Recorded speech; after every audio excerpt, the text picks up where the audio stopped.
It's exactly the same thing happened in Alberta recently, by the way, with all the tent cities. So as soon as you have a place of victimized people run by the hyper-compassionate, the bloody thugs move in, and then you better watch yourself. If you're prideful and hyper-compassionate, you're going to think, oh, the poor thugs, they just had it rough when they were children. Okay, first of all, these are not thugs. These are people that are homeless, that did not choose to remain homeless in their lives. People don't choose that kind of lifestyle. They just had it rough when they were children. You know, and a lot of them did, but I'll tell you something else about that, and that is that there's a lot of people who had it rough as children who don't turn into, like, psychopathic thugs. All you hyper-compassionate people who are out there, like, feeling sorry for the criminals, you wait till they show up in your bloody house. Oh, you hyper-compassionate people, because there's, like, a limit to too much compassion, apparently. Says the psychologist who knows the deterministic side of psychology, of clinical psychology, acknowledging the entirety of Bronfenbrenner's bioecological system that shows how these people can indeed begin to exemplify psychopathic or diagnostic criteria. It's as if Peterson seems now completely willing to disregard childhood developmental psychology and is just diverting to this narrative. He's denigrating these people. He's using psychopath as an insult here. This is one of the most successful psychologists in the world. No wonder his license is being revoked.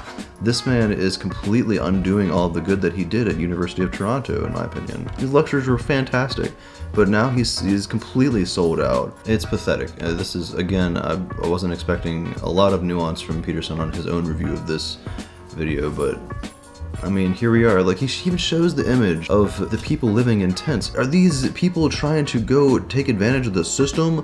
Are they trying to thug out and gang up on people? Pretty sure we're not talking about any mafias here. Like, for example, you can see this. You see this happening, for example, when Seattle set up its progressive city. As if progressivism is indeed just the ultimate cardinal sin.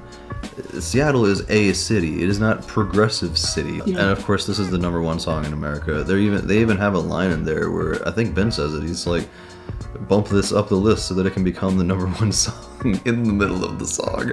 Because we got a message to spread. We want you soft and namby-pamby liberals to understand that we're tough.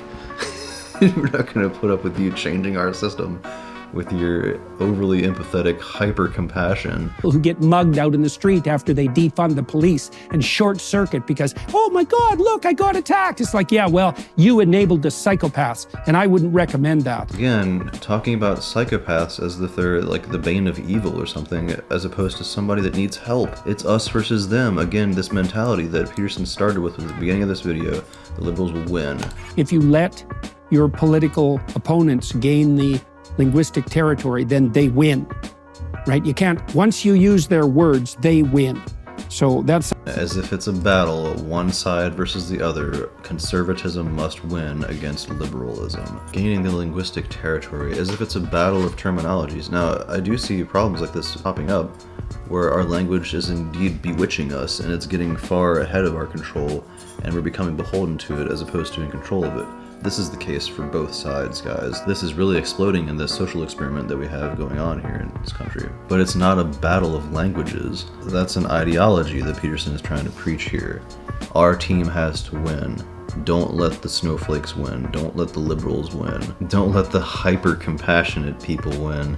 I feel like if he would listen to the way that he's speaking with more empathy, prioritizing empathy and kindness, he wouldn't be using terms like hyper-compassionate. Compassion looks like funding police and proper police training such that we can not just sweep the people off the street, but show them how to handle their psychopathy or their schizophrenia or whatever may have emerged from this horrible childhood upbringing that Peterson just seems totally willing to ignore. Well, this has been a wonderfully concretized and hopefully not robotic review of this music video.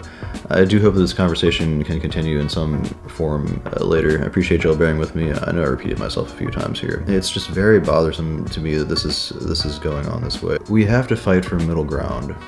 And yeah, there is the logical fallacy of the middle ground fallacy, but this has never been more important to try to fight for some decorum, to fight for some kind of respectability and mutual understanding between different opinions. And we're not going to get to that with personal insults and bragging about our ability to say whatever we want, whenever we want. Anyways, thanks so much for watching, y'all. Please feel free to subscribe and like this video if you feel this is valuable, and share it with other people. this conversation has to continue in some form.